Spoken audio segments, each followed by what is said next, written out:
ഒരു യാത്ര പോകാം. ബൈക്കിനല്ല കേട്ടോ, ബോട്ടെന്ന് പറയുമ്പോൾ അതെ, നമ്മുടെ വാട്ടർ മെട്രോ. പോണ്ടൂൺ ബോട്ടെന്ന് ഇതിനെ പറയൂ കേട്ടോ.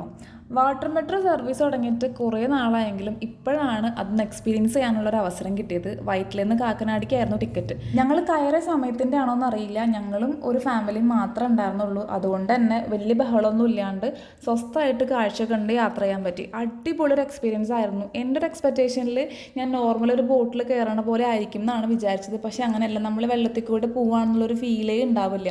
അത്രയ്ക്ക് അടിപൊളിയായിരുന്നു. നല്ല കംഫർട്ടബിൾ ആയിട്ട് യാത്ര ചെയ്യാൻ പറ്റി. പിന്നെ നമ്മുടെ സേഫ്റ്റിക്ക് വേണ്ടിയിട്ട് നമുക്ക് ലൈഫ് ജാക്കറ്റ്സ് ഒക്കെ നമ്മുടെ സീറ്റിൻ്റെ അടിയിൽ ഉണ്ടായിരുന്നു കേട്ടോ. പിന്നെ ചെറുതായിട്ട് വെയിലടിക്കുന്നുണ്ടായിരുന്നു, പക്ഷേ അകത്ത് ഏസി ആയിരുന്നുകൊണ്ടും നമ്മുടെ ഗ്ലാസ്സിനൊരു ഗ്ലെയർ ഉണ്ടായിരുന്നതുകൊണ്ടും ആ ചൂട് അത്രയ്ക്കും അങ്ങോട്ട് ഹെവി ആയിട്ട് ഫീൽ ചെയ്തില്ല. എന്താ പറയുക, അത്രയ്ക്കും കൂടി ചൂട് അത്രയ്ക്ക് ഉണ്ടായിരുന്നില്ല എ സി ഉള്ളതുകൊണ്ട്. പിന്നെ ഞങ്ങൾ കാക്കനാട് ഇറങ്ങി അവിടെ നിന്ന് ഒരു ചായയൊക്കെ കുടിച്ച് നെക്സ്റ്റ് ബോട്ടിൽ തന്നെ തിരിച്ചു കയറി. എൻ്റെ ഒരു എക്സ്പീരിയൻസ് പറയുകയാണെങ്കിൽ ഈ യാത്ര എനിക്ക് അടിപൊളിയായിരുന്നു. എനിക്ക് ഭയങ്കരമായിട്ട് ഞാൻ എൻജോയ് ചെയ്തൊരു യാത്രയാണ്. നിങ്ങൾ കൊച്ചിയിലുള്ള ആൾക്കാരാണ് ഇതുവരെയും വാട്ടർ മെട്രോ എക്സ്പീരിയൻസ് ചെയ്തിട്ടില്ലെങ്കിൽ എന്തായാലും പോയി ഒന്ന് ട്രൈ ചെയ്യുക. ഒരു പ്രാവശ്യമൊക്കെ എക്സ്പീരിയൻസ് ചെയ്യാനുള്ളതുണ്ടെന്നേ. അപ്പോൾ അത്രയേ ഉള്ളൂ. ബൈ.